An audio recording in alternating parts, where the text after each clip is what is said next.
চর ভৈরবী উচ্চ বিদ্যালয়, চর ভৈরবী নতুন বাজার। আসসালামু আলাইকুম। প্রিয় দর্শক, আমি হিমত উপস্থিত আছি চর ভৈরবী, যে সাবেক চর ভৈরবী বাজার ভেঙে যাওয়ার পর থেকে সাবেক চর ভৈরবী যে হাই স্কুল, যে উচ্চ বিদ্যালয় ছিল, চর ভৈরবী হাই স্কুল ভেঙে যাওয়ার পর থেকে কিন্তু এখানেই চর ভৈরবী হাই স্কুলের এটা রয়েছেন আমতলী নতুন বাজার। আমতলী নতুন বাজার, যেটাকে চর ভৈরবী নতুন বাজার বলা হয়, সেখানে এই হাই স্কুলটা রয়েছেন। এই যে বিদ্যালয়টা দেখছেন, এটা আমতলী মোড়ে, একটু ভিতরে, আমতলী দিয়ে একটু ভিতরে আসলে দেখবেন এই স্কুলটা রয়েছে।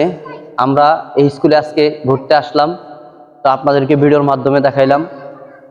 তো চর ভৈরবী ভেঙে যাওয়ার পরে কিন্তু এখানে এই ভবনটি তৈরি করা হয়েছে, আর এখানে ক্লাস চলে।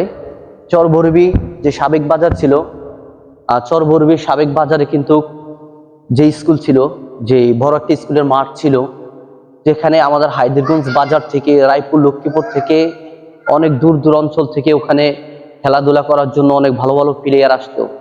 কিন্তু নদী ভাঙার পর থেকে ওখানে ভালো একটা খেলার মাঠ নেই, ভালো একটা স্কুল নেই, প্রতিষ্ঠান নেই। কিন্তু এই প্রতিষ্ঠানটা গড়ে তুলেছেন চর ভৈরবী আমতলী বাজার, আমতলী নতুন বাজার। তারপর রয়েছে হাইমচর উপজেলা, চাঁদপুর